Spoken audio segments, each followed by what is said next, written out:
All right. Well, we are really lucky to be joined here today by Dr. Preston Cline.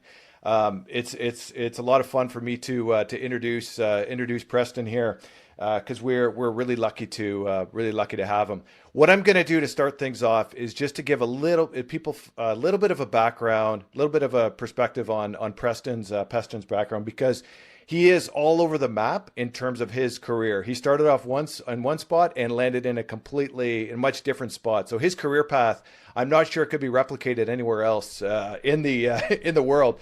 So he started his career in the late 1980s, leading 60-day remote wilderness trips with troubled youth, and he has visited all 7 continents. Which, if you stop there, Preston, that would be a pretty impressive resume. But that's not enough.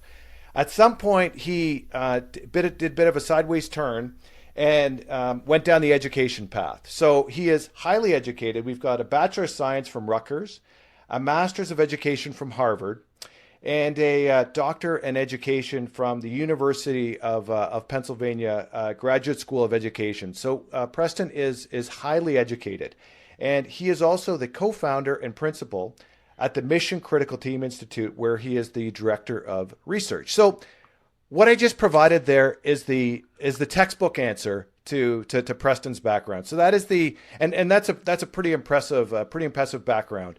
But what I'm going to describe next is I'm going to give you some real world examples of really what Preston does and the impact that he has on his clients. Because what I would suggest you do is go on to Preston's webpage on the Mission Critical Team Institute and check out his podcast. Okay, because he runs this podcast, and here's just a very small sample of some of the guests that he's had on over his time on the podcast. Is Sean Holes, Director of High Performance for the Cleveland Browns, NASA Chief Flight Director Holly Ridings. Holly, I think, was the first female flight director of NASA. Pretty impressive.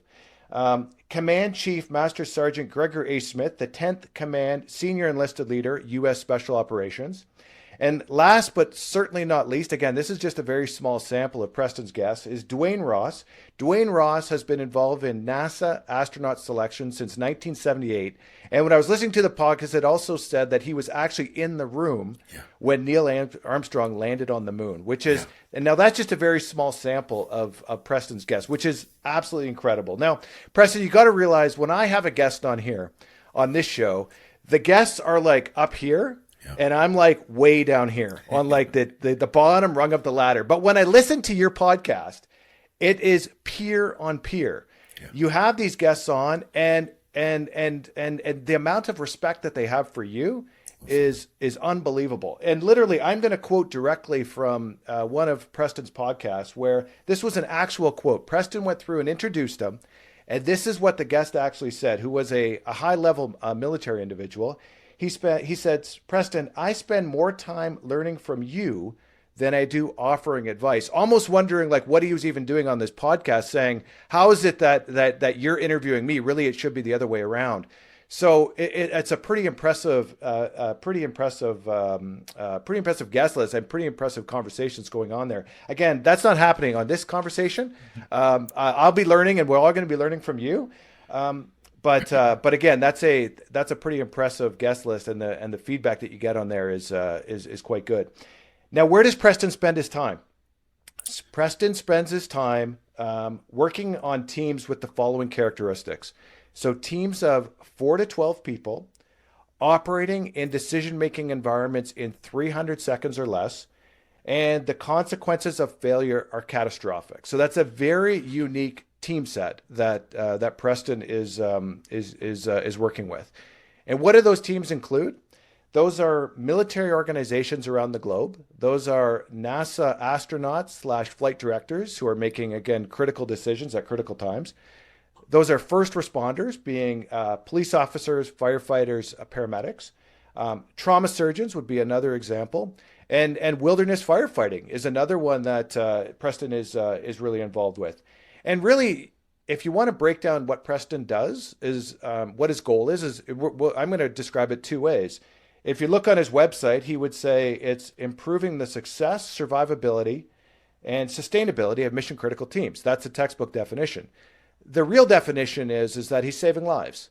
that's what he's doing, is that all of these teams are making decisions where if they make the wrong one, somebody may die. And what Preston's trying to do is really, really save lives. Now, if we thought that that was all Preston did, we'd be wrong, because it doesn't stop there. Preston is also a senior fellow at the Wharton Center for Leadership and Change Management. And what he does is he takes those learnings and applies them to the world of business, because we would all like to think that in the world of business, we operate in a mission critical environment. The reality is we don't. That's not the world that we live in. But we can certainly learn from these mission critical teams, and we can certainly learn from what the high performance teams do and whether we can adopt any of those characteristics. So, like I said, Preston, we're really lucky to have you. Thank you very much for joining us. And I don't know if this is a question or not I'm going to start with, but let me just start with maybe with a statement. Is you started as a wilderness guide. Do I have that? Is that a typo, or is that actually correct? No, that's true. And first, just thank you for having me on this, and thank you for such kind words in the introduction. That's so wonderful. I wish that's amazing. I go to a lot of places where I'm not particularly loved because I have to tell them what they don't want to hear, and that was just lovely. Yeah. So I was a kid in trouble, and I had a judge and a social worker, and they assigned me to work with kids, and that one thing led to another. And I thought, man, I don't know how to do a lot of things, but I know how to deal with anger. And so I ended up working for this program called Project Youth in New Jersey, and spent 4 years leading 60-day, multiple day, up to 60-day wilderness trips with kids out of prison. Wow. And so where did that take you? That took you all over the world? No, that took me up and down the East Coast. But what it led to was this question, because some of those kids, they would graduate from us, and we knew there was a recidivism rate. Some of them would go back to prison. What no one told me was that some of those kids would go home and die. And so from a very young age, like my early 20s, I became really obsessed with this question. Why do some people make it and some people don't? And I mean, a lot of us have thought about this, but I became obsessed with this question. Well, if we were to reverse that question and ask, how do people learn to navigate uncertainty? How do we teach them how to do that better? And that's sort of what's guided me all this time. In terms of worldwide, as a wilderness guide, I then worked for other companies doing other things with all sorts of populations, from MBAs at Wharton to corporate CEOs, and those expeditions took me on all 7 continents. Wow. So at some point then you made the decision, like you say, the question of who makes it and who doesn't. Like, was there a certain event that happened that that got you to this point of saying, why do some people make it and some people don't? Like, why was that the question that you tended to focus on? Was there something that happened that drove you, that resulted? Yeah, the kids that I looked after for 60 days, when you're with a kid for 60 days in the backcountry and you're fixing blisters and breaking up fights and making sure they brush their teeth, and then 2 months later you're going to their funeral, right? It has a massive impact on the way you see the world. And so that's when, I had a lot of time sitting in the woods, and I was like, I can't do anything about race or socioeconomic status or history.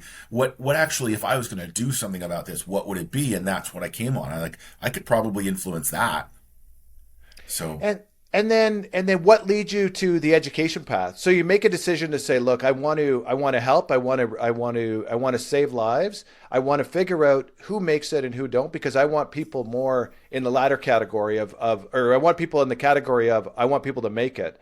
Yeah. What got you down the path of education? Because then you spent several years at school, right? Like going back to school and getting educated in the topic of really educating people, right? Like that's really what your focus is. So in my work, a lot of what I found over the years is that, and people hate to hear this, but there are circumstances which will hold you back. There's institutional, systemic problems that will hold some people back while other people get ahead. But take that away for a second, and that's not a small thing to take away, but take that away for a second. And what we find is that a lot of people are held back not by external things, but by the story they tell themselves about themselves, right? The lies they tell themselves about what they can't do. Yep. And what we find in experiential or outdoor education or the world I was doing is there are moments where you can show people that they're greater than they thought they were. And as Kurt Hahn, a famous theorist, once said, once you do that, they can never look back. And so education was a way to unlock. I can't do anything about the world, I felt at the time, but I can do something about you. And if I can help you see that you're greater than you thought you were, then now all of a sudden I've armed you with some tools to go off into the world. I see. So you start with youth, and Yeah. the question is, how do I help them turn their Yep. lives around and make them believe that they can make it? Then you go back to school Yeah. and try and get educated on that topic. How does that lead you then to mission critical teams and the founding of MCTI, the Mission Sure. Critical Team Institute? So the story is like you said in the beginning, you couldn't actually chart this course, right? Like Yeah. my none of my high school college advisors who also just I go to the military just to stay out of jail would have assumed that I would end up getting a doctorate. They would all laugh hysterically at the idea that would happen. So what happened was we were living up in New England, and I got a job in 2007 at the Wharton School at the University of Pennsylvania. It's a business school. It's currently the number one business school in the world. They require me to say that thing. And what happened was my job was to lead their expeditions, to run all their expeditions worldwide. And while I was there, I was meeting all of these students. They're MBAs, so they're graduate students. They're in their 20s, sometimes in their 30s. And they're FBI agents and professional sports, people and military combat veterans and special operations, and we all have the same sense of humor. We all sort of get what it's like to be cold, wet, tired, and hungry. And I become fascinated. Like, how do I have so much in common with these people that had such a different life than mine? Yep. And so I started doing a series of interviews with people and realized that a lot of these teams share certain things. And one of the things they share is what's called the tacit knowledge transfer problem. So to explain that very simply, imagine that you probably know how to ride a bicycle, right? So imagine you're going to try to explain it to me. How would you do that? Like, if you're listening right now, just think it through. How would you explain to Preston how to ride a bike? And what you realize quickly is, God, I have no idea. I guess I would say get on and pedal, right? Because that's tacit knowledge. It's in you. You know what right looks like and feels like, but you can't necessarily explain it. We've all had this at our work, right? Where you're an expert at something. They say, hey, you got to train this new person. And you're like, how do you not know this? Yeah. Right? And it's because you took many years to learn it and make it habit. So now take that problem and think about, June or July of any year where resident surgeons enter the operating room for the first time and handed a scalpel. Now you've got somebody that's done years and years and years of academic research, and now they're about to cut into your daughter because you got to save her life. That problem becomes super acute for every human, right? Yeah. We all have a deeply invested need for them to get that right, except there's not a lot of research on how to do that well. And where it's often trapped, and I'll sort of pause here, is it's trapped, and this is what I love about my job, it's trapped in the heads of like 70-year-old major league batting coaches, or like these folks that have done it forever but never really talked about it.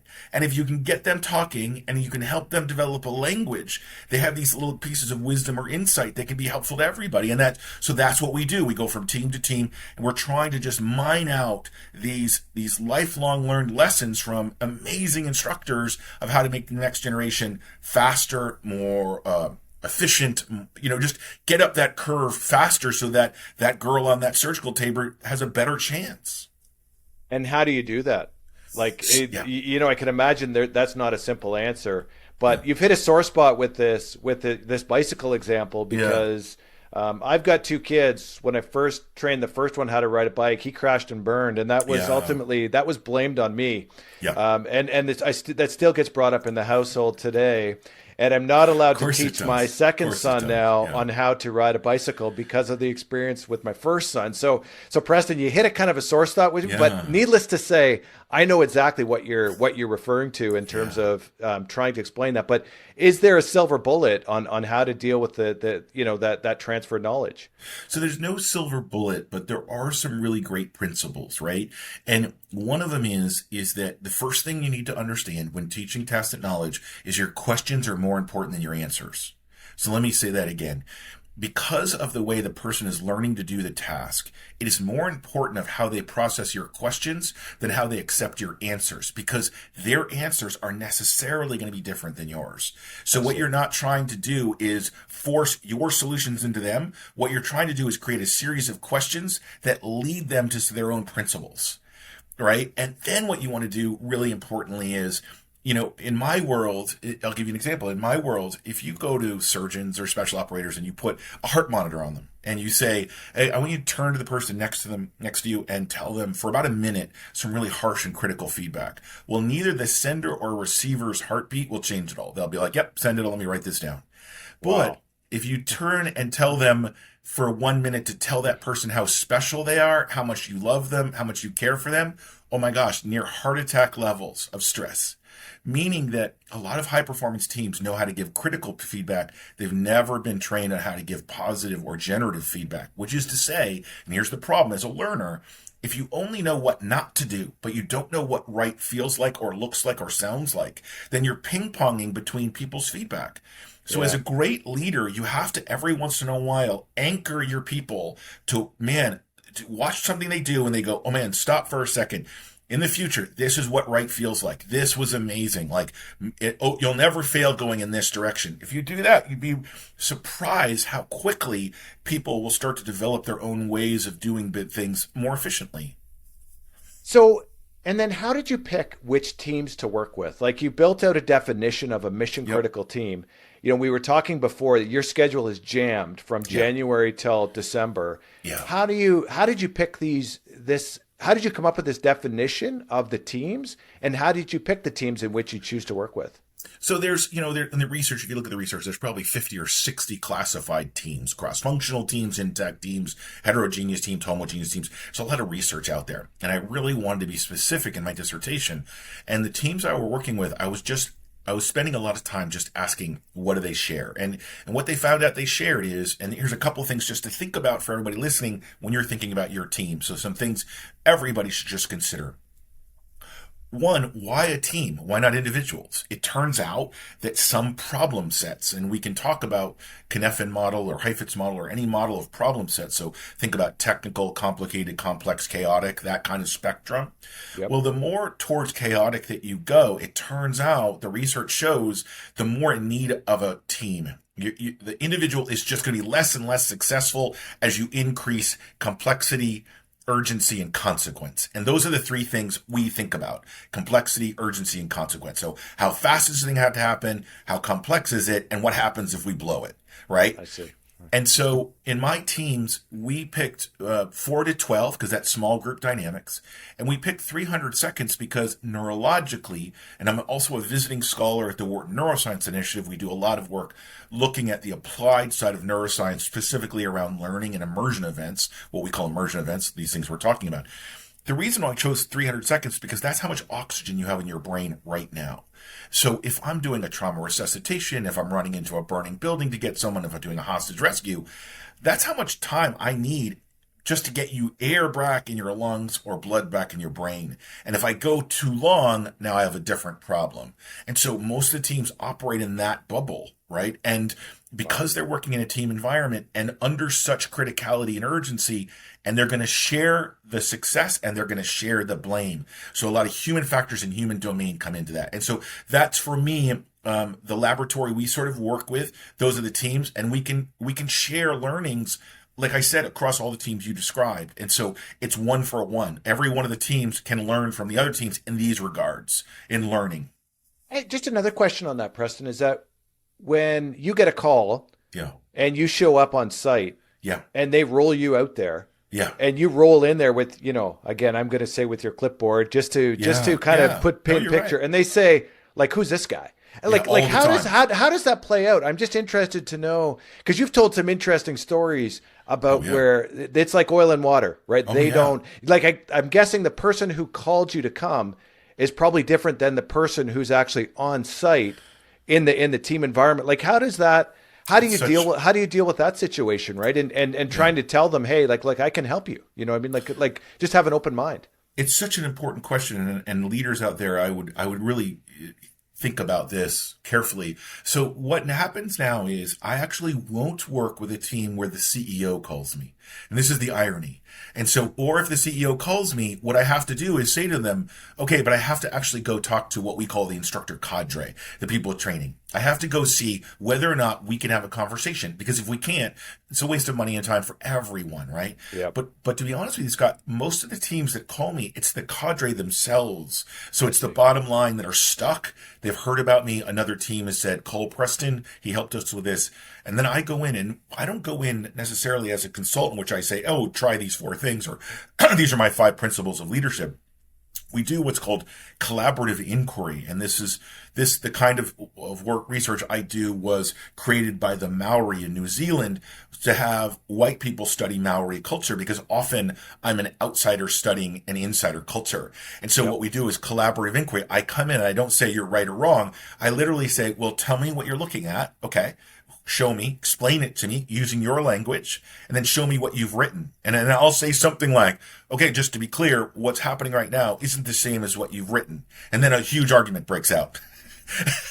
And then we work through the argument, and then I reflect back what they're saying, and then I show them what some other teams are thinking, and then we come to a shared kind of a way forward. And are they open to your feedback? Like are they quick to make change? Like if they see a better way to go forward, is that they'll say, "Yep, we're changing it tomorrow," type of thing, or is the process kind of a lot more, like it takes a lot longer than that? So it's a really interesting question. Like, these are great questions. So it has to do with how close they are to the problem set. So if they're in combat right now, they're in surgery right now, they are receptive to change anything. However, if they're in a pause and they're deeply defensive about their legacy, they think that people are going to change them or who they are, and they're in defensive posture, nothing's changing. Doesn't matter. I've had situations where they agree with me. They're like, yep, that's the right answer. Yep, we're going to do that, but we're not gonna. Right? Wow. Because they're like, but that would, the alumnus, the people who think about our brand, our badge, our whatever it is, our patch, they wouldn't tolerate it, so we can't do it, even though it's the right answer. Wow. So it just depends. Your answer depends. So what I thought would be helpful next is to go through some criteria or some characteristics or some problem areas, let's say, of mission critical teams. Yeah. And Preston, I'd love to get your perspective on these issues. And then the follow on question would be, how does it apply in the business world? Yep. The first thing is team selection. Yeah. How are mission critical teams selected? Like, what are the key characteristics? Now, I guess one question would be, is there a common thread that goes across all mission critical teams in terms of picking an individual? Do they have a certain set of characteristics that apply across everybody? Or is a firefighter different than a police officer who's different than obviously your education is going to be different. I like Yep. but this goes beyond education. This is other stuff, but I just love to get your perspective on how are the teams initially selected Yep. for like mission critical, how are mission critical teams initially selected? And is there a common thread that goes across, some of these teams? Oh, 100%. And just to be really clear, and this is where there is a separation between our teams and a corporate environment. So HR in your organization is, when they're hiring somebody, they're selecting somebody to do a job, right? That's not a bad thing. That's what they do. That's not true in mission critical teams. We're selecting somebody to join a community, and as part of that community, they'll be doing a job. And let me explain how that actually works out. So you have candidate A, candidate B. Candidate A shoots, moves, and communicates 100% score. But he's kind of a jerk, or she's kind of a jerk, and we don't really trust her. Candidate B, 85% person, we call them scrappy. They learn as they go. They're a little fumbly, but everybody loves, adores them, and would spend time with them and trust them with their life. All of my team selects B 100% of the time. Wow. Yeah. And it's because we can teach the other stuff. We can't teach me not trusting you as I'm going into a burning building. I can't fix that. But I can fix your skills. I can fix your feet, ankles, hands, elbows. I can fix your fingers and eyes. I can fix what you're looking at and why you're looking at it. I can fix all that. But I can't fix trusting you. And so for us, that is above all that matters. That we will trade that against everything against that. And just to go back a second, and just, you asked earlier with the comparison between my teams and tech team and corporate teams. And I would say right now, really in history, there's some really interesting inflection points that are happening where I think what I'm about to say will resonate with your audience regardless of the problem set or mission they're focused on.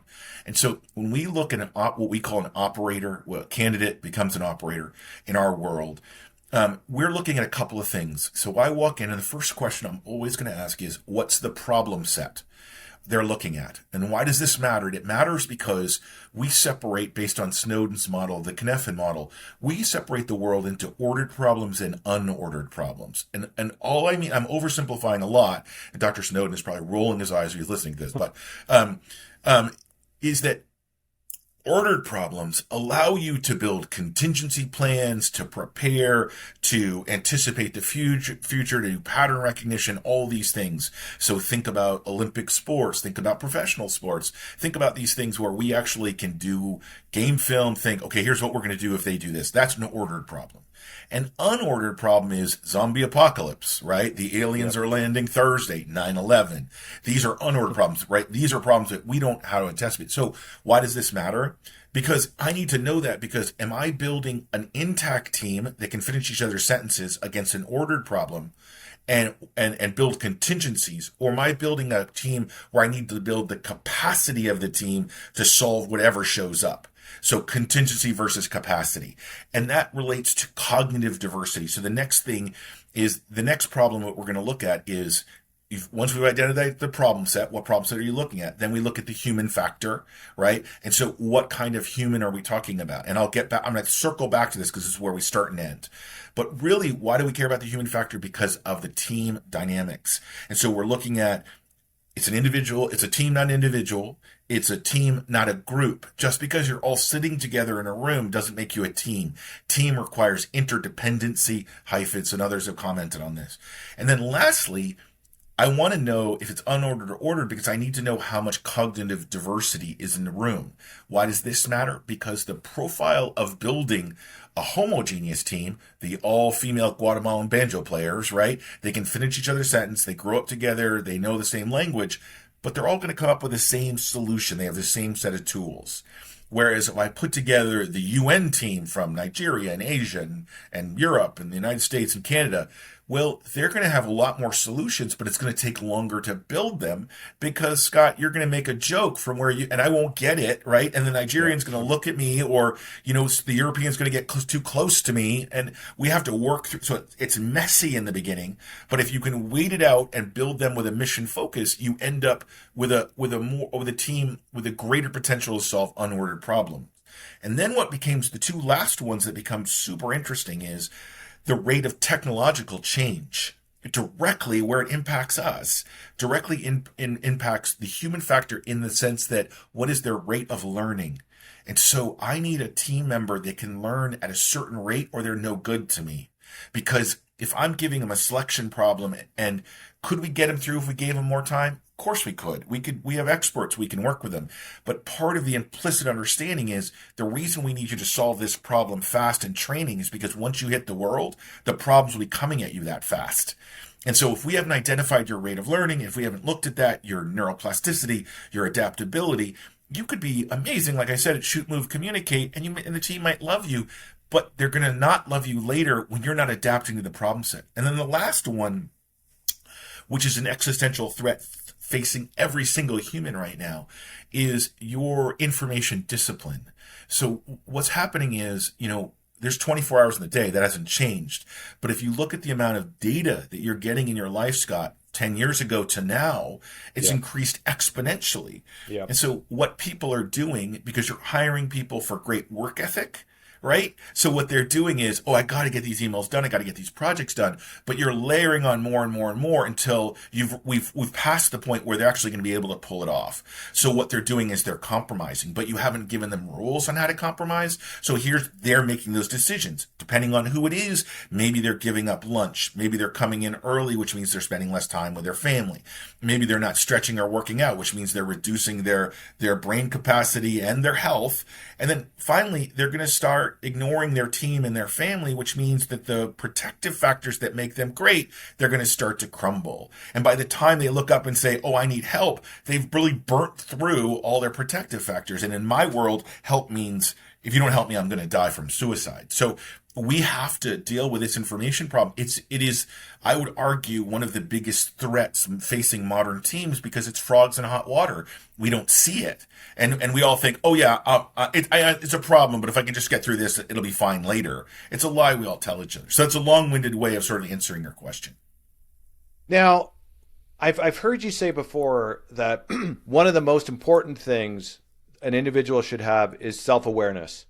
And maybe if you could just talk about why being self-aware is so important and why that's an important characteristic. Like what, like the emotional intelligence, right? Like Yeah. being self-aware, why is that such a critical component of mission critical teams? Because I have a friend named Harry Moffat, and Harry, when I go to Australia with him, everything in Australia will kill you, right? So Harry has this expression that says "with me," and if he says "with me," it means that I need to get over his right shoulder behind him, right? Within arm's distance so he can grab me. Now, he is a famous SAS operator. He is the author of 11 Bats. He's this amazing guy. But what emotional intelligence understands that if he says that fast and loud to me, he's not barking, he's not yelling at me, he's trying to protect me. So I need to ignore the tone, volume, and tempo and listen to the actual data that he's communicating. What he's communicating is, I need to protect you. It has to happen right now. I'm not interested in your feelings right now, so I need you to put those away.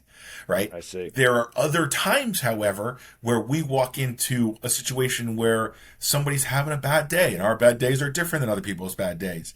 At that point, he might turn to me and go, yeah, we're going to need to lean into this. And that's a package of saying a whole bunch of things, and I need to be self-aware enough to know this next period of time is not about me.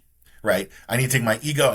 That's not about me. And if I'm not self-aware to know these things, then I'm reacting to unintended transmissions, right? Rather than reacting to the data that's trying to be communicated to me. And that's why in our world, it's so critical. Can you train that? Yeah, like that sounds 100%. like someone, like the person you just described. Part of this is probably they were born with it, and they grew up, they had parents, and they grew up in an environment where that skill set was probably learned very early on in their life. Again, I'm just guessing, and then maybe it gets refined, right?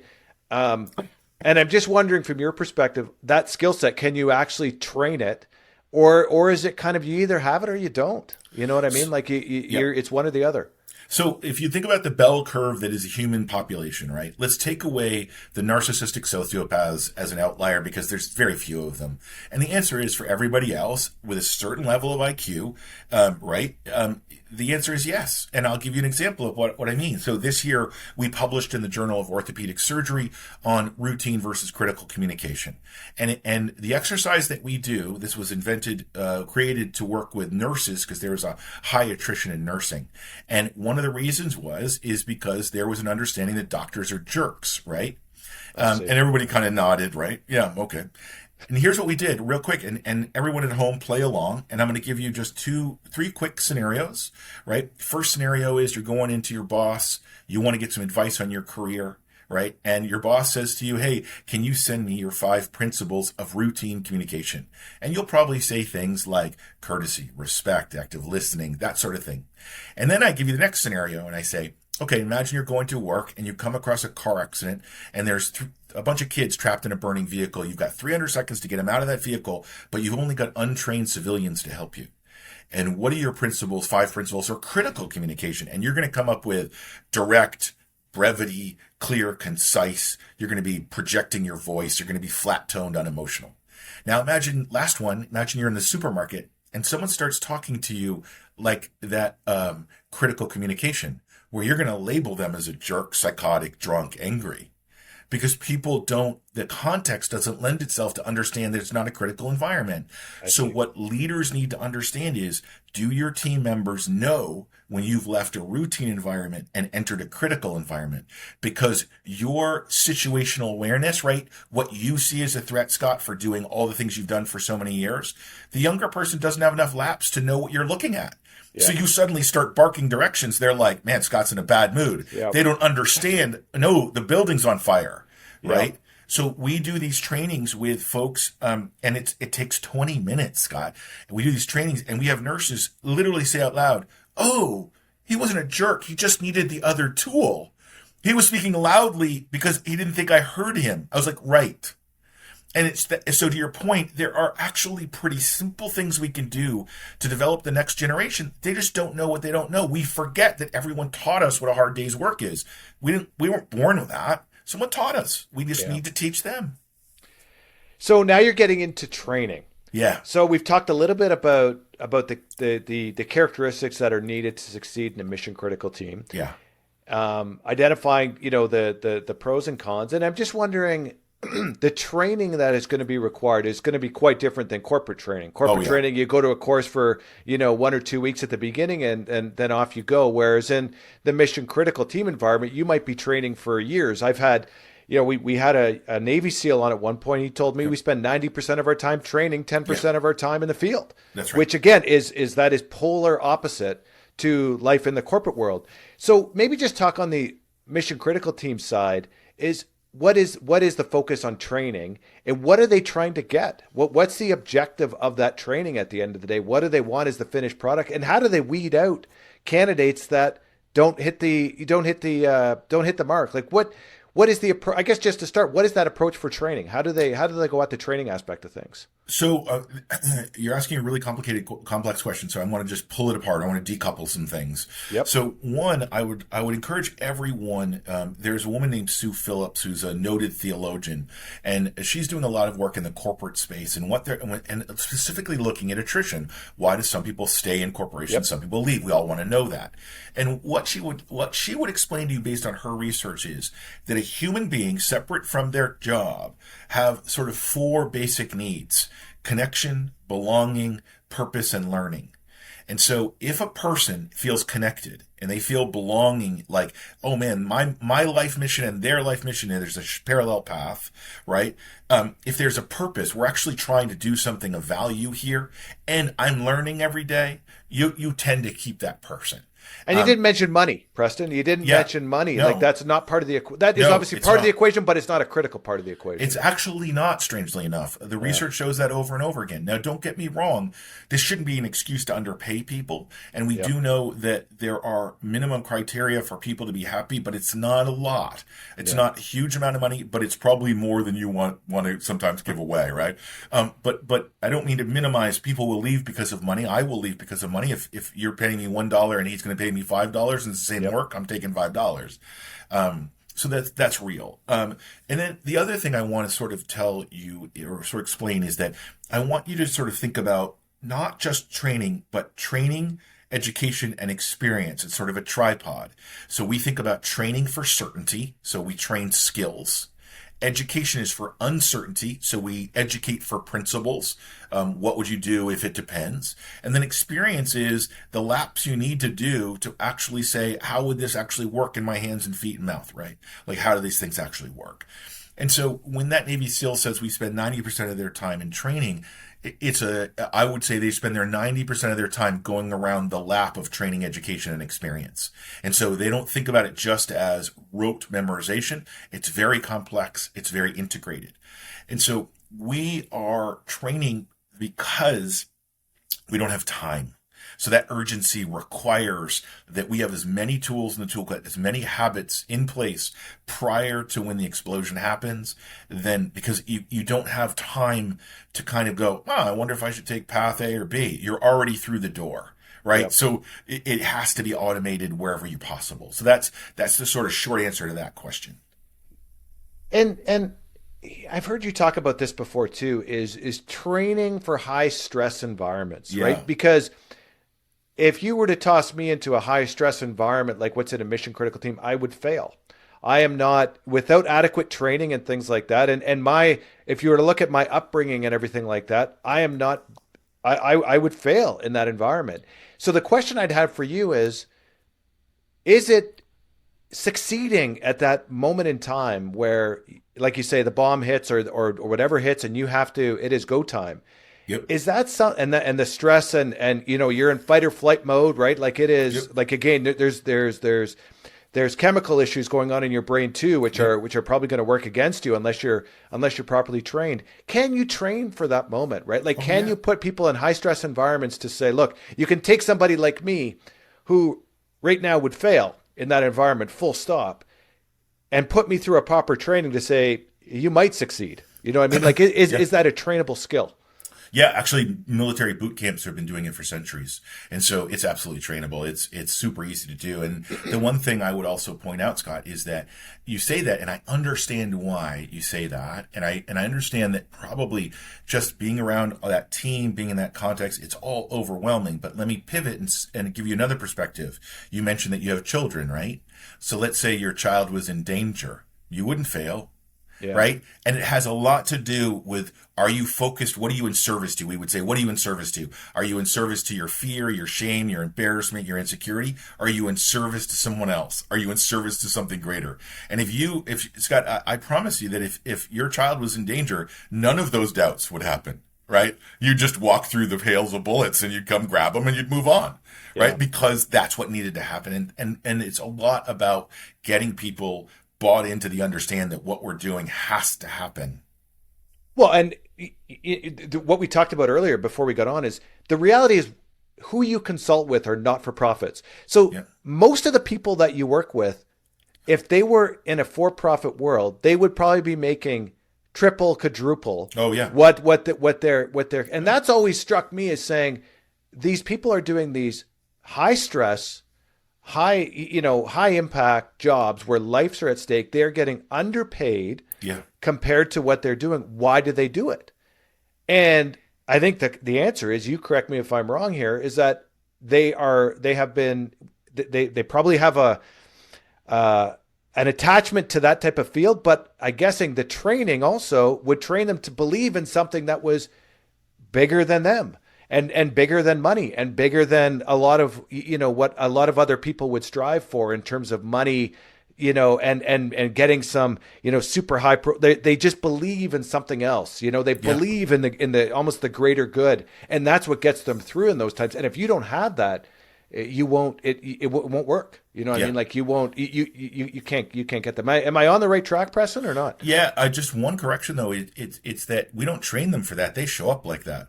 Yeah. And so what I mean is, if you're going in to be a nurse or a teacher or a firefighter, you're not doing it because of the money. You're doing it because society needs that role filled, and you think that you can be of service to the greater good. And we sometimes forget that in America. We think, oh man, if you made your choices and you have to suck it up. And I was like, hold on, if you're in trouble, you need that paramedic, you need that nurse, you need that, you know what I mean? Like, we need teachers to teach science to our younger generation so that the country continues. These aren't things that we can sort of just give up on. Agreed. Yeah, I agree with that. And I guess the training at that point is just refining those skills, right? Is just building that out and giving more and more to it. But no, I would agree.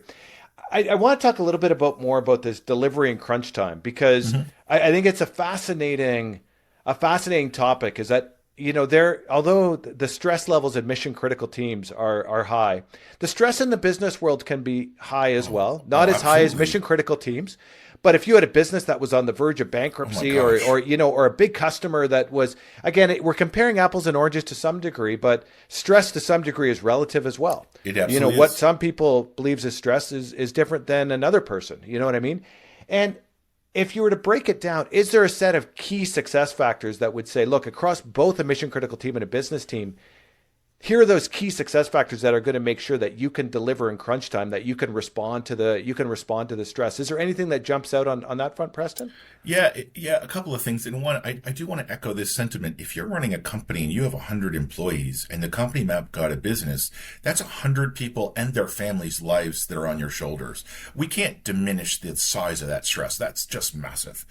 And so I want to just tell you a story that gets at what you're saying. So there was a professional sports team in the U.S., and they were an NFL team. They were going for the Super Bowl. They made a commitment that this was the year they were going to go for the Super Bowl. To do that, you need everybody on board. Everyone has to believe. They have to drink the I believe Kool-Aid.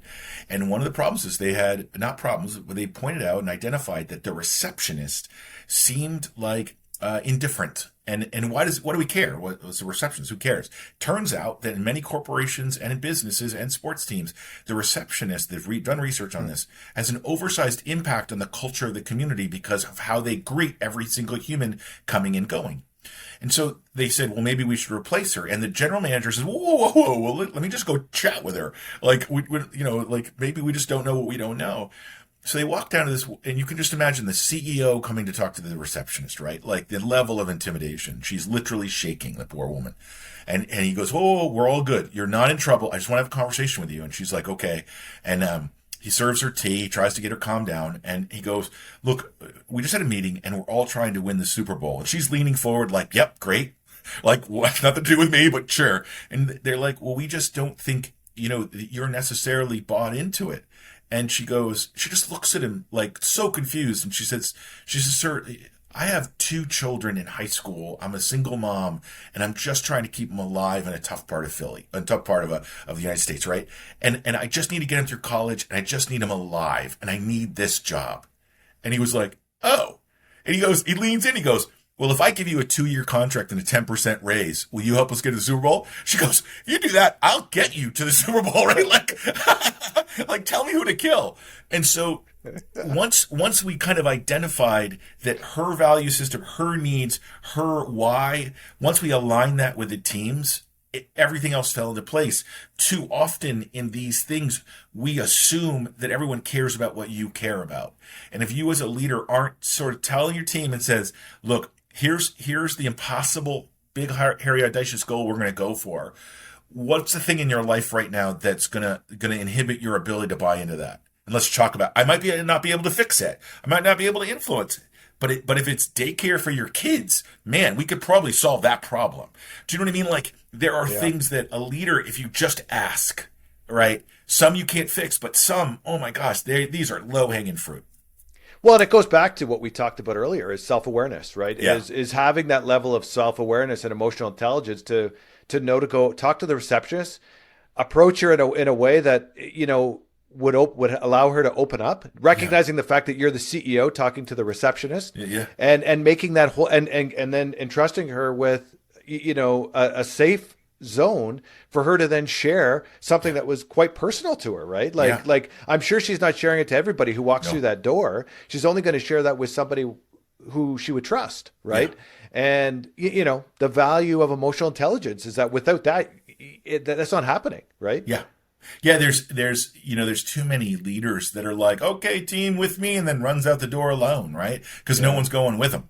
And if you don't build that camaraderie, if you don't build that sense of shared mission, and in some cases, depending on how you organize it, you're going to have to ask some hard questions about how you're financially incentivizing your team. If you're incentivizing them to compete with one another, you're going to get that. Like you get what you incentivize for. I went to a famous one of the CEOs of one of the huge insurance companies. I forget which one it was, but a massive one. And we asked them how they did in the financial crisis. And they said, we didn't do too bad. And the reason is we're very careful about what we incentivize our salespeople to do. Meaning, if we incentivize them to sell insurance, they will. Yeah. And then sometimes to our detriment. So we are really thoughtful about we have performance criteria, but it's not always associated with sales. We want quality, not quantity. That's how we survive 150 years. I see. The next piece that I wanted to talk to you about is the importance of culture. If there's a common thread again between a mission critical team and the business team, culture is important, I think very, very important, if not most important, to the success of both of those groups. And maybe just talk about what you think culture is, like how would you define it, and why is it so important? Why is culture so important to both an MCT, a mission critical team, and one in the business world? So I'm gonna replace culture with the word narrative, and I'll explain why. Because culture is how does culture manifest? Culture manifests in people's behaviors every day. Do you lie, cheat, and steal the way I lie, cheat, and steal? Or if you don't, then we have a problem. But also, what's the story you're telling at the pub or the breakfast table about your team and your corporation? Is it a story of greatness, or is it a story of tragedy and deceit and dysfunction? And that narrative, right, and your behaviors is what culture is. So this is becoming actually really, really, really, it's always been important, but it's changing now because the nature of teams are changing. Meaning that 20 years ago, if we put you on a team, it was probably an intact team. You're going to work together for a long period of time. You're going to get to know each other. You might know each other's families, that sort of thing.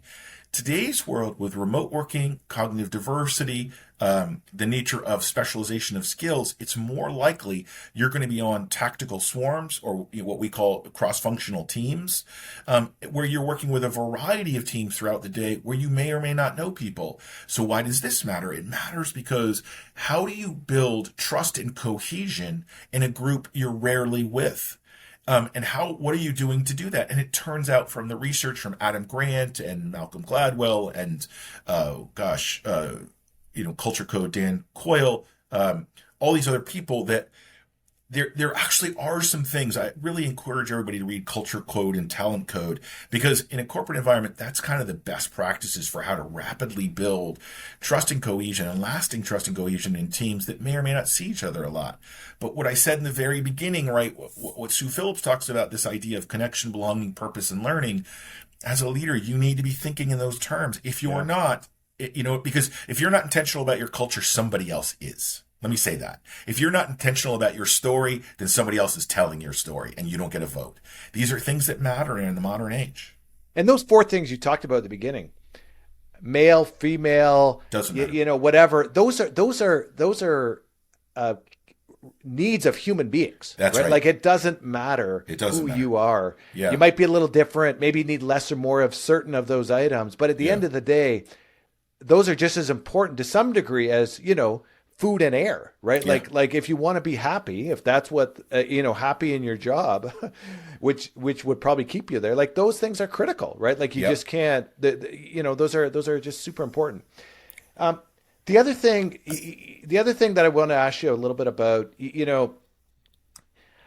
is again, you go back to these high stress environments and how do people survive? And I remember in one of the James Bond films, right? James Bond is always in high stress environments.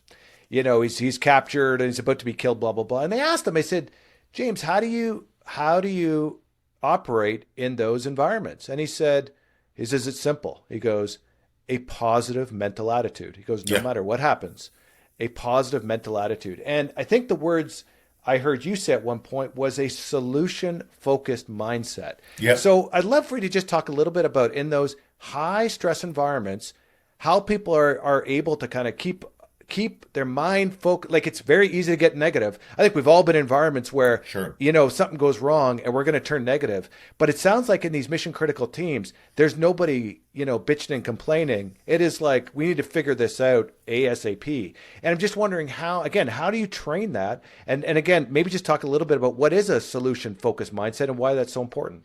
Sure. And, I'll tell you a funny little anecdote from my world. So you mentioned James Bond. Do you know that James Bond, Jason Bourne, and Jack Bauer all have the same initials, JB? I didn't know that. Yeah.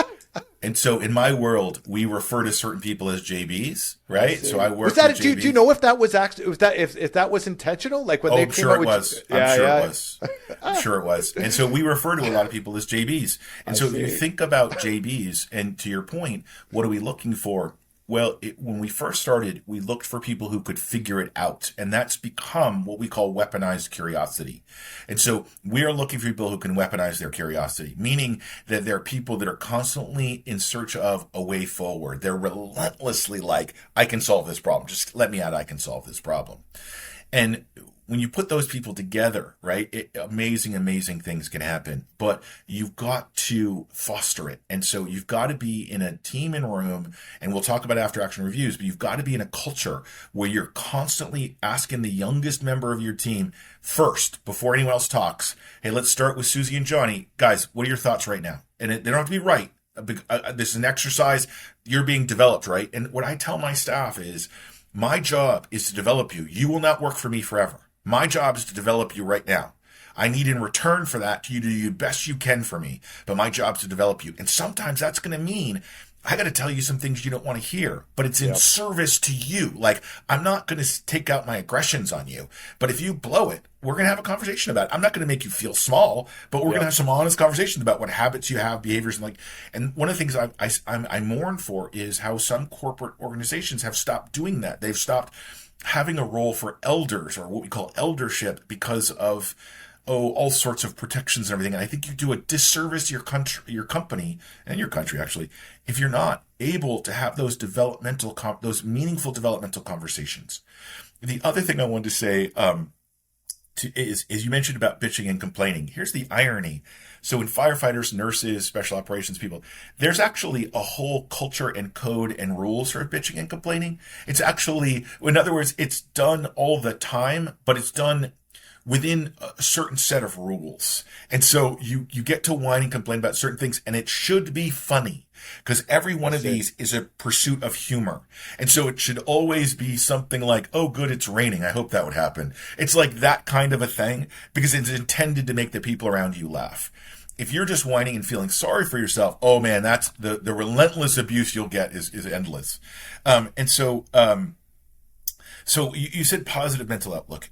So let's just talk about gratitude for a second. There's a lot of research out there about gratitude. And it's also that we are, in my world, you can't be the person. So what I tell my staff, this is the easiest way to explain it. If I say to my staff, hey folks, I need to get a NASA shuttle. Your job isn't to tell me that's impossible. Your job is, Roger boss, it's going to cost about $4 billion. And I'll say, oh, I don't have $4 billion. We'll need another plan, right? Your job is to say yes, and here's what it'll cost. That's your job. And then I'll determine whether or not we can pay that time, money, political, whatever it is, right? That whatever that currency is, I'll determine whether or not it's worth the squeeze. Yeah. Your job is to actually think outside the box and say, if I had to get a shuttle, how would I go about doing it? Actually actually engage. And what's interesting about these teams is, you think I'm joking, but you could go to any of these teams and say, guys, I need a shuttle. And they would actually get together and start like, how would we, and they'd be dead serious. Like, if we need a shuttle, how would we go about doing it as a thought exercise? They're constantly doing that. They're constantly like, what's the impossible thing? All right, now as a thought exercise, how would we go about, what's the first step to move forward that goal? That's weaponized curiosity. It's relentless. Wow. Yeah, that mindset is just like you say, you go back to James Bond, dealing with the impossible. There is nothing that's impossible, right? That they can figure it out no matter what the issue is. So we're going to get into now after action reviews, but the way I want to lead in there is maybe just talking a little bit about a commonality between the teams, right? You've got all these different teams that are doing all these different things. The education requirements to do a paramedic versus a firefighter are completely different, but dealing with stress and things like that, there's clearly a similarity there.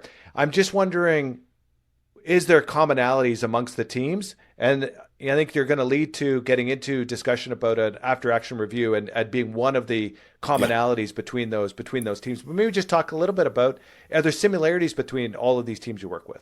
There are, and they're absolutely massive similarities. They're all above average IQ. They all roughly have the same sense of humor. They're all relentlessly pursuing excellence. And to your point, what we've known after 20 years of doing this work, every great team, a team you'd point to and say, man, it's a really great team, does great after action reviews. And every bad team, ones you'd be like, that's a train wreck, either does them poorly or doesn't do them at all.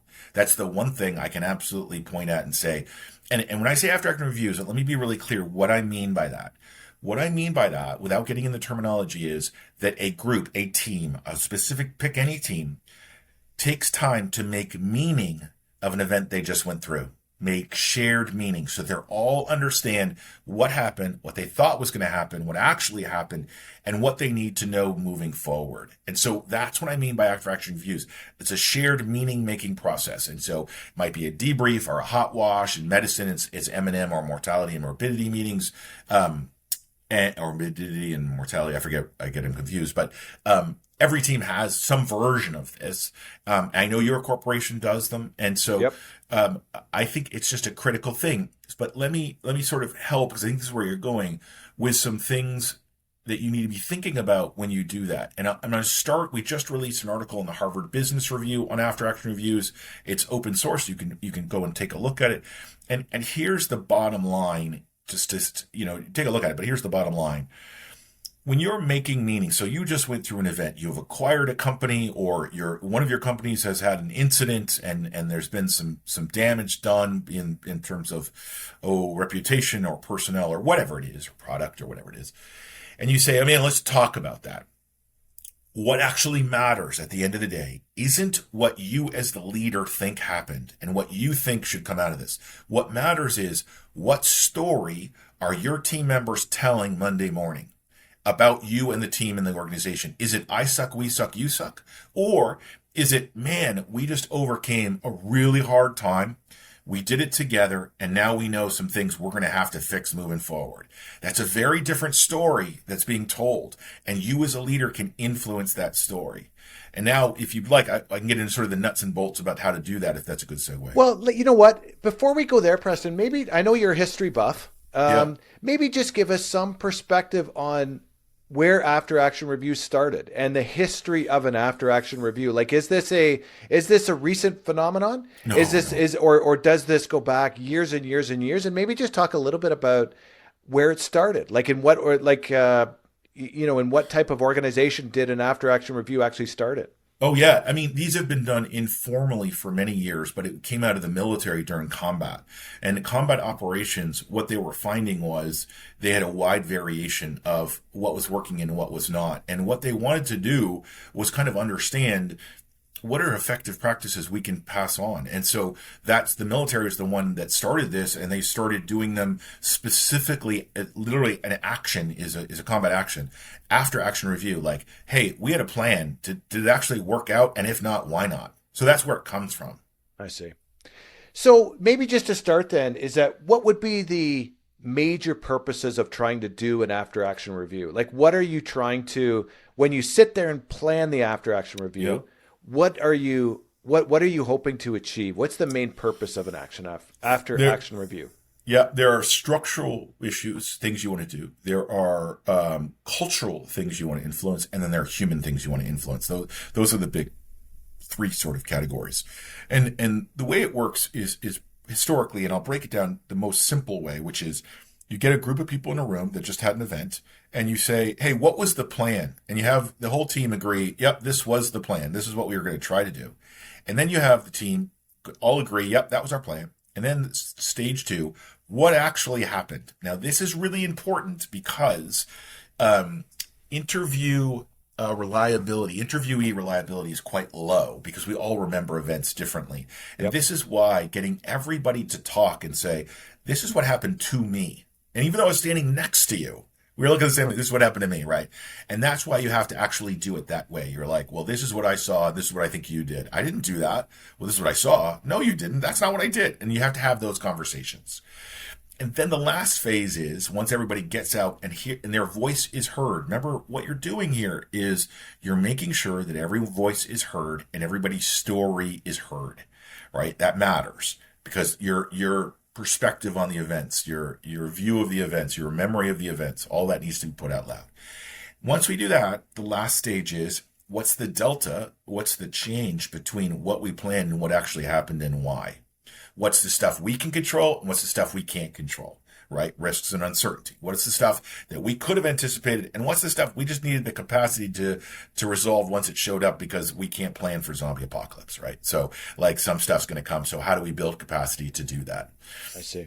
And structurally, that's really important because you might have protocols, rules, policies in place that you realize, hey, we probably need to put some guardrails here. You can't spend $50,000 in a moment of crisis, right? Like that's probably not good for the company. And it wasn't a good use of money, for example. Or maybe the opposite. Maybe, hey man, the team needs the agility to spend in times of crisis. So, yep, you get $100,000. We're going to make you to defend it, but you'll have access to capital if you suddenly have to pivot fast. So it depends, right? How big and like how many people would you say should be in like you go like is this 8 to 12? Is 8 to 12 the right number? Like a typical after action review, how many people would be in there? Would it be just the team members and that's it? Because I can't imagine say put it a team of 40. You know what I mean? Like I'm guessing that's probably too big, but a team of two is probably too small. Is there a sweet spot for the number of people? And because you're trying to achieve a certain meeting dynamic as well, right? In terms of inclusion and confidence, comfort level, sharing opinions. Is there a sweet spot for the team numbers or the team, the number of people in the meeting? It depends why you're doing it. So if it's a structural reason, like for example, think about a house burns down. Well, you've got the firefighters, but you've also got the dispatchers, and they actually played a role. So if you're looking for a structural change, meaning like there was a poor thing in communication, then you absolutely need to include the dispatcher because otherwise change won't happen. So there's a structural reason to include everybody involved, but that's more of an informational exchange. That's more of that sort of thing. If you're looking for a cultural change, man, the team has gone sideways. There's infighting, there's poor behavior, there's laziness, whatever, setting, complacency and overconfidence. Then you want to do that 4 to 12 dynamic and close doors, and that's where you're going to have some hard conversations. Folks, tell me what happened. Tell me why. Preston, why were you just sitting there? Why weren't you engaged? Well, I think it's stupid. All right, we're going to need to meet afterwards and talk about that because that's actually impacting the team, right? So it just depends. And then the last one is, we've talked about structure and culture. What's our culture? What do we value? What do we always do? What do we never do? That sort of thing. And what happened this time? Why did that happen? That should never happen. And then there's the human side. Preston, you've made the same mistake 3 times, right? There's 3 evolutions, same mistake. You and I have to take a walk. Because we've tried everything, right? And it doesn't seem to be working. And I need to know why from you. Because if it's not fixable, we got to find a different role for you. And unfortunately, that's part of it. Part of it is understanding in high consequence environments that it may be that some team members don't belong there. And not because they're not good humans, but because that's not where their skill set lies. And is there a sweet spot for how long after the event do you have an actual? Because again, the Navy SEAL was telling us in some cases they're doing it in the helicopter ride back from the 100%. Actual event. Now that to me, just thinking out loud, at some point the emotions are going to run high and run hot, and you'd almost want to do it at a point where the emotions have died down a little bit, and people. Maybe that's wrong. Maybe my view is the wrong the wrong perspective. I'm just wondering from your perspective. When is the best time to do an after action review in terms of how recent or how quickly after the event would you have it?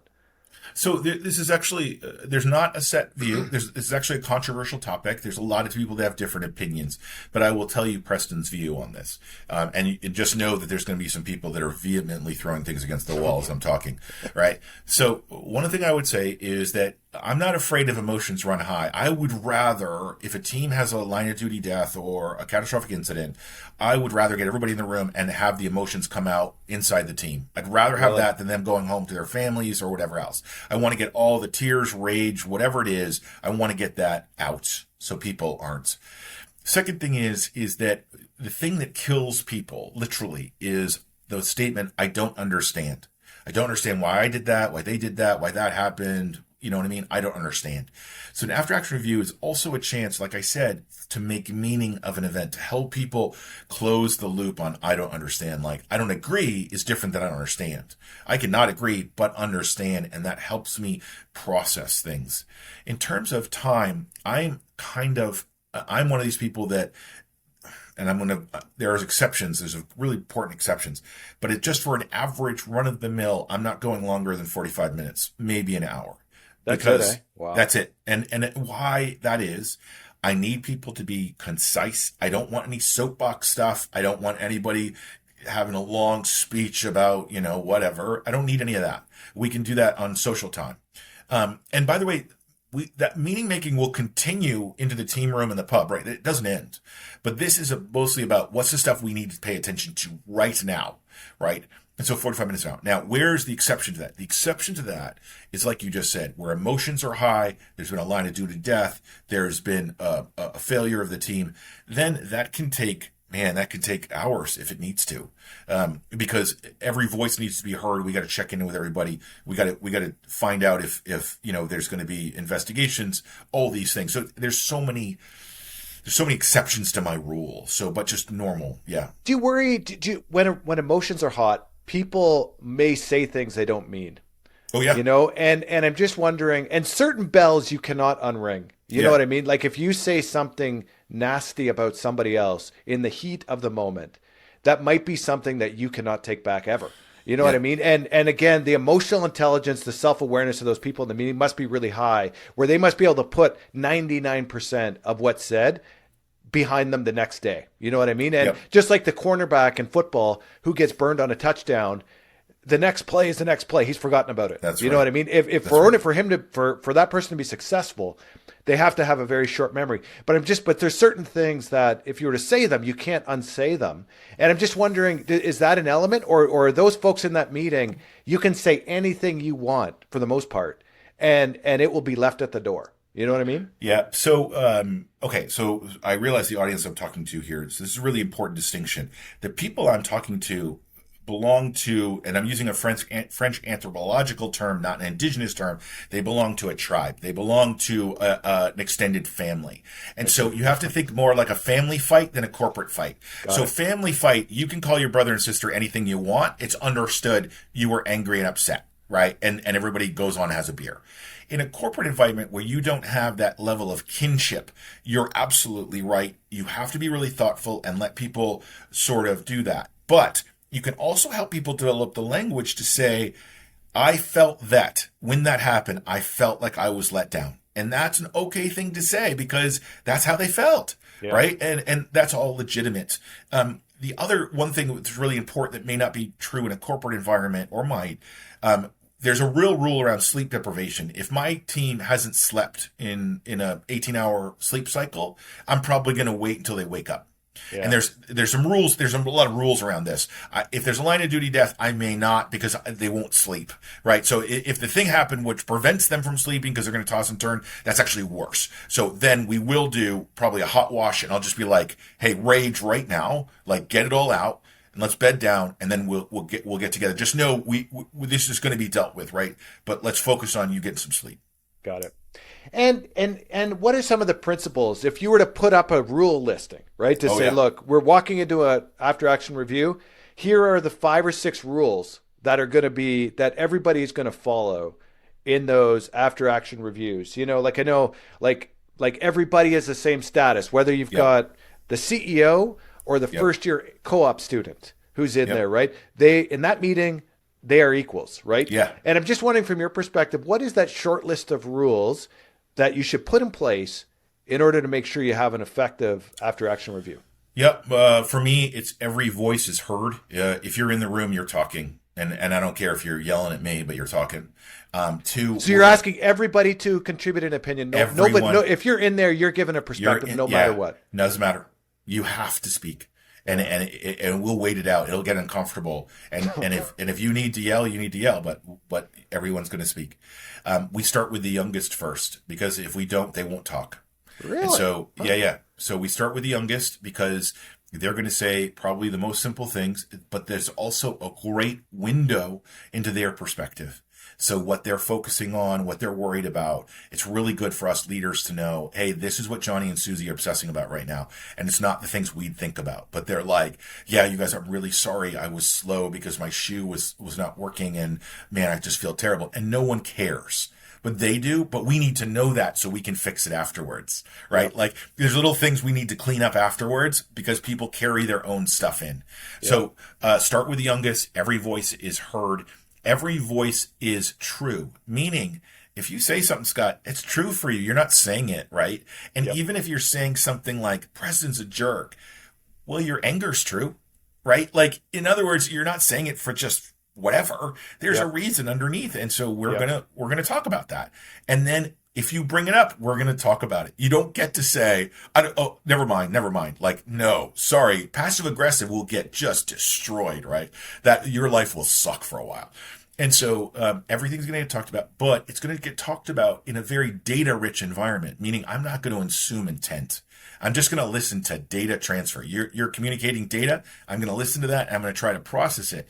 Now, it may be, Scott, that you say something like, I'm really mad at Preston because he ran away with that thing. That's an opportunity for me to say, Scott, I was repositioning based on the radio call I got. You weren't on that call. Oh, oh. But what it points at, Scott, is it points at that you thought that because of a previous event. So you'd assume Preston would run away. We have to have that conversation.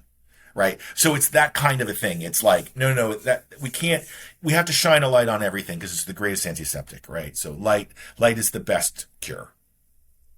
And are there key changes you need? Like when you go and speak at the Wharton School, Yeah. the best business school in the world. Yeah.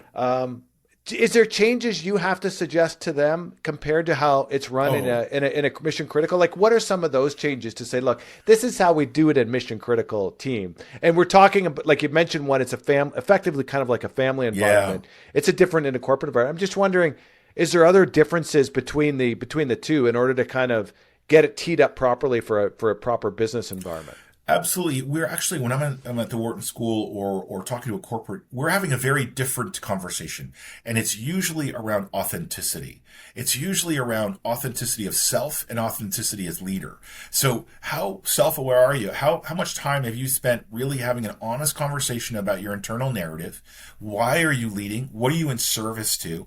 What's your sustainability? We talk about, when are you making choices about when you stare at a screen and when you stare at a face, and why? And just know that in today's world, the more you're investing in a face, the more likely you are to survive an incident because of those relationships. And that doesn't mean you like everybody. That's not what we're talking about.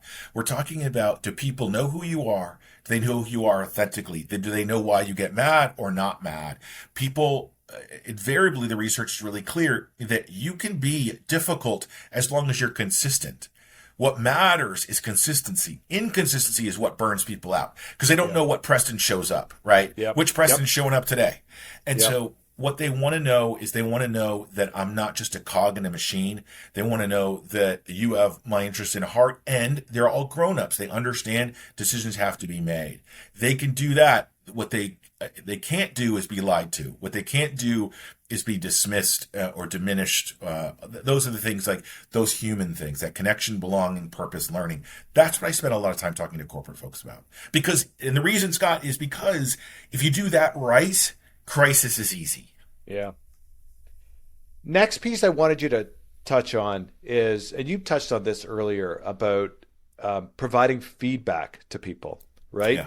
Is that these mission critical teams have no issue at all providing negative feedback. Like you say, their heart rate doesn't change at all. I think if you were to walk into the business world and you were to say, especially if you were looking up at your boss and saying, I'd like to provide, quote unquote, 360 feedback or whatever, like it can be uncomfortable, especially if you were to do it, especially if you were to do it face to face, never mind, doing it anonymously or whatever. So I'm just wondering, from your perspective, advice, because getting out the negatives is critical. Like, we can all talk about the positives, but I'm guessing really where people are going to get the most out of an after action review is the negatives, what didn't go well, which inherently is going to be a touchy conversation just because it's negative feedback, right? And your perspective on how to properly give feedback to other people in the room. How does that normally work? Because if you were to test the heartbeats of people in the business world, I think it wouldn't be like the mission critical teams. I think people would be uncomfortable saying, I'm going to give negative feedback. It's just not, just my 2 cents based on my own experience. Yeah. So my former boss, or still boss, I think of him, is Dr. Mike Useem, who wrote a book called Leading Up. And I think it's a really good book for how to give feedback, not just to your boss, but to everyone else. And he and our colleague, Jeff Klein, at the McNulty Leadership Program at Wharton, would talk about the idea that there are structural feedback and there are interpersonal feedback, and it's important to separate the two. And I'll give you an example. So Scott, you're my boss. You just gave me another task to do. Now, what I should do is walk into your office and say, hey, Scott, I realize this thing has just come up and it needs to get done. I can effectively do 10 things. You've just added 11. So which one do you want me to deprioritize? Help me understand that. And if you you got to do them all. And I just say, let me repeat. I can do 10 well. Like, I'm one guy, right? And I'm just letting you know right now, I know from my work that I will work very hard. You know that about me. I can't do 11. I know that about myself. I can do 10. and I can do 8 better. Right. Yeah. So I just need you to help me rack and stack this is the priority right now. We're going to do that. But that means I'm not doing this other thing right now. Are you cool with that or not?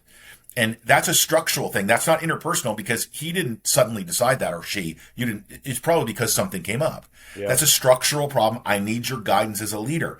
You can make it interpersonal. It's not. It's a capacity problem, right? So that's just a structural conversation. Interpersonal conversation is, hey, Scott, when you come to my office or my cubicle, you're coming within about 4 inches of me. And just so you know, I grew up, I'm an only child. And just so you know that when I'm talking to you, I don't think you mean anything by it, but you should know that's all I can think about because of where I was raised and everything else. I don't think your intention is bad, but is it possible that so I can focus on what you're saying, you just give me a little space? Now that's uncomfortable. That's interpersonal. But what I'm getting at is we're not assuming intent, right? I'm not assuming that you're being creepy. I'm assuming that you like to be close to people. Yeah. Right. And you're acting in good intent. You just don't know, and you won't know until I talk to you. Is that uncomfortable? Is that a huge risk? Absolutely. However, what I find is that 99% of the time, if I do that with you, Scott, if I let you know what my needs are, you trust me more.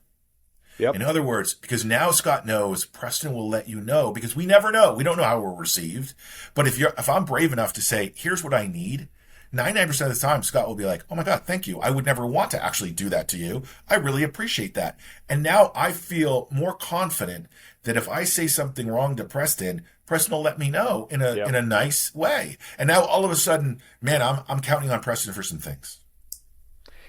And what about it at after action review where you're in a group of 8 to 12, you're the CEO, you're the leader, and you've got to lay down some negative feedback to some of the folks in that room who are more junior to you, because some of these things went awry, and everybody knows it, that we're not, but things have to change. But as the CEO or as the leader in that room that you've got to be careful just in terms of how you communicate things, because, it's going to form impressions. It's going to, and I'm just wondering, as a leader, you're sitting in that room of 8 to 12, you've got to lay down some negative feedback. Yeah. Tips on how to do that. How would you go about delivering that effectively where people are going to do and make change? Because that's the ultimate goal, right? Is to get better. Yeah. So one is honor the room, right? As Mike Useem would say, and just honor the fact that everybody's there. 2, a certain amount of vulnerability. Did you play a role in that as a CEO? Because if you did, you better own that, because everyone in the room knows that. And if you avoid that, then you're losing credibility, right? Because now you're just blaming your underlings, and that's an abuse of power. Yep. And then 2, really, what I would say is the best people I've seen do this lead with inquiry. So I say, hey, Scott, this scenario evolved. My understanding, and correct me if I'm wrong, you did the following 4 steps. Walk me through what your thinking was there, right? Okay, here's the thing. Here's what maybe you didn't understand, or maybe I failed to inform you, or maybe you just didn't see it. But here's some principles that I want you using in the future when you encounter a similar situation because of boom, boom, boom. See. And what you're doing is you're leading with inquiry. So that gives Scott a chance to say, oh yeah, man, I was overstressed. I didn't get a lot of sleep, and I just failed to see X. I didn't see the email. I forgot to add somebody to the email. I blew it. Okay, what are we doing to fix that in the future? Well, I'll tell you, this is going to sting, so I probably won't forget. And that's probably a good enough answer, right? For people that are motivated. There are other ones where the worst ones, I'm afraid, are the ones I mentioned before. Scott, this is the 3rd time you dropped the ball on this. I need to understand. We've had this conversation. I've asked you. You've let me know. I believed you. We're not seeing improvement, and I've got a business to run. I got people I'm responsible to. Help me understand what we're going to do. That conversation is probably had in private. Yeah, that's probably not happening. Yeah, that's not happening in a group. What's happening in a group is, right, and I'll be honest with you, the reason we're having the first one in a group, so let me say this again. Hey, Scott, walk me through what happened here, so it gives you a chance to tell us, because it probably impact 2 or 3 of your colleagues that are probably angry at you. Yep. And so this is a chance for you to kind of fix that or make it worse, right? It's a chance for you to be like, hey, everybody, I know I should have been on this. I normally, as you know, am. today was not my day. And everybody can understand that, actually. Everybody's like, no worries, mate. Because then they can say, man, what was I doing to back you up, right? Like, you're out there hanging on their thing. So there's opportunities for cultural growth there is what I'm saying. No, that's great. That's great advice. I think that, because the reality is what you're describing happens all the time. And, Right. and it can be handled in a good way and it can be Yeah. handled in a bad way. And, the message is the same, right? Yeah. Like that there's a message that has to be a behavioral change that has to happen, Yeah. but you can deliver it in a good way, an effective way, and you can deliver. I remember you shared this one story where I think it was one of your first your first consulting assignments where you were up on it, you were watching them, watching the police or whoever it was go through an exercise, and the guy was just the instructor was just swearing at the team, and nothing was happening, and it was probably not the best way to go at it, right? So yeah, and that's the thing, is that you got to, as a leader, say what impact outcome do I want? What impact am I trying to have? And here's the weird thing, and this is a longer conversation, it's very controversial. There is actually time for an emotional outburst. There are times sometimes where a team is stuck in a rut, or they're not getting it, where it's actually the role of the CEO to kind of light everybody up. Like, you know what I mean? And there's times that that's actually appropriate. There have been times in my career where I needed that. I needed somebody to go, your head's not in the game. You're not paying attention. We're talking about people's careers right now. You have got to stop messing around. Well, again, Preston, thank you very much. The way I'm going to wrap up here is I'm just going to pass it over to you to say, I would encourage everybody to check out Preston's website, the Mission Critical Team Institute. Check out his podcast.